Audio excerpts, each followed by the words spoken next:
హ్మ్. సో హ్మ్. మీరు పావురం అన్నారు కాబట్టి, ఎక్కడి నుంచి పట్టుకొచ్చారు సార్ పావురం? మా దగ్గరకుంటే వచ్చి కరెక్ట్‌గా భుజం మీద ఉంటుంది ఇక్కడ వాళ్ళకి. అది చాలా మిరకిల్.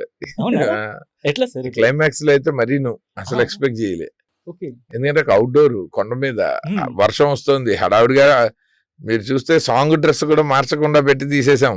ఆ ఓహ్! షాట్ పడాలని తీసేసాం. ఆ! లైట్ పోతోంది. హ్మ్. పావురం ఉంటే బావుండన్నారు ఎంఎస్ రాజు గారు. ఆ! ఇప్పటికిప్పుడు ఎక్కడండి సీజీలో చేసుకుందాము. అంత అవసరం అనిపిస్తే ముందైతే షాట్ తీసి వెళ్ళిపోదామన్నా. ఆ! టప టప టప టప వచ్చింది. అసలు హ్మ్. విచిత్రం అది. ఫస్ట్ పావురం తీసింది హైదరాబాద్‌లో. ఓకే. వాళ్ళు సేవ్ చేయటము, దాన్ని వదిలేయటము ఇవన్నీ. హ్మ్. ఆహ్, హైదరాబాద్ అరకులోనే గుడిసె అరకు. సెట్ కూడా. అవును. అరకులో గుడిసె సెట్టు. నేనేది ఆ షాట్. హ్మ్.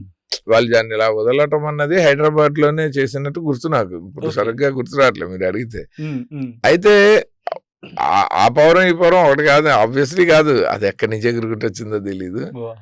క్లైమాక్స్‌లో భలే వచ్చింది. ఇట్లా టక టక టక టక వచ్చింది. వెంటనే ఉదయ్ షోల్డర్ మీద, రేమసేన్ షోల్డర్ హ్మ్. మీద వాలింది అది. అది న్యాచురల్‌గా జరిగింది. ఇది హ్మ్. మేము ప్లాన్ చేసి చేసాం. దాన్ని గ్యాస్ స్టవ్ కట్టేయటము హ్మ్. హ్మ్. అన్నీ ఉంటాయి కదా! హ్మ్. హ్మ్. ముళ్ళ కంపలో ఇరుక్కోవటము చాలా కేర్‌ఫుల్‌గా